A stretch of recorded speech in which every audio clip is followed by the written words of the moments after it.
as we talk about use of a platform, as we've all been echoing here, I think it's really important, as you're saying, to go back to amplify the voices and to go directly to the work of community organizers who are doing this work on the ground.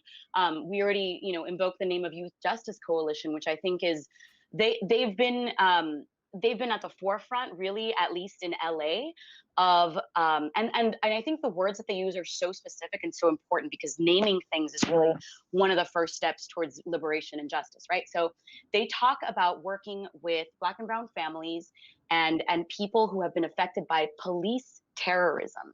And I think that's really effective, because we have to name it that. It inflicts violence not just on the person whose life was stolen, it's generational trauma and it's community trauma.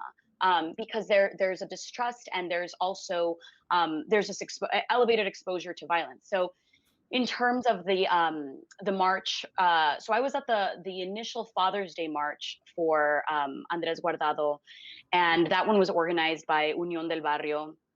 They also do amazing work with the community, and it's very focused and rooted in working with Mexican and Central American families. There's also Stop Coalition, which, from what I understand, is kind of something that was born out of Youth Justice Coalition, and that specifically also works with families who've been directly affected by police violence. And one of the things that I learned recently about the work that they do is that they're really trying to zoom out and to look at these problems on a county level, to get accountability and justice and change on a county level and at a statewide level. Because what we're seeing, and I recently dealt with it just in terms of like making phone calls, asking, why the hell had you not released the names of the police? Now, they did that yesterday. Why have the family not been able to see the body of their slain son? Why do we not have any tapes? X, Y, and Z. So what they do is they kind of like play this ping pong with responsibility, and it's like the sheriffs in Compton pass it off to the main headquarters, and then they pass it off to DA. And someone really tried to tell me to call Jackie Lacey's office. I'm like, I don't know if you know that the community in LA at least has zero faith in her office. And one of the things that BLM Los Angeles, and I want to specifically just give so much respect and credit to Dr. Melinna Bobadilla for her organizing work, and for really just the strength that her and the rest of the organizers that work with BLM Los Angeles have really infused in the education that they spread, in terms of how important it is for us to be connected to local politics. And I think that's also where you bring in Build Power, which is this amazing organization that Kendrick Sampson started. And it's really at this intersection kind of my world, because prior to finally deciding, hey, I'm going to take this crazy decision and jump into Hollywood, my work was in education, in using arts as a tool for social change. I actually used to teach an after-school arts program at Belmont High School, where Andres Guardado went. This was years ago, so I didn't teach him. He was a child, a baby then. But he was a baby when he got murdered.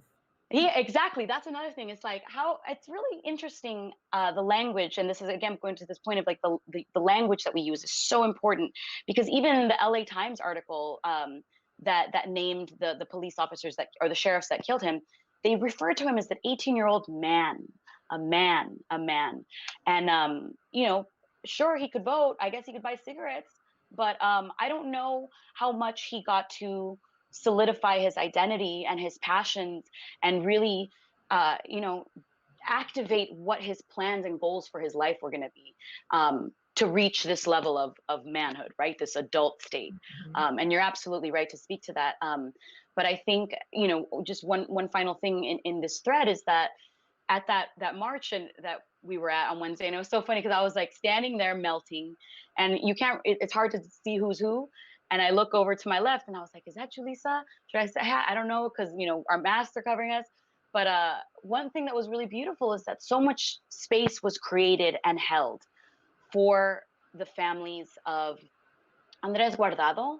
And I saw, and Julissa, I don't know if, you were there at a different time, and you can speak to the number more, but I would say at least between 5 to 7 families who were speaking Spanish. Some of them were bilingual and some of them spoke with an interpreter, and had the pictures of their slain loved one, and were invoking their names, and were really uniting with the folks and the organizers that had been there already every Wednesday from Black Lives Matter Los Angeles and from Build Power. So the unity is starting to happen on the ground.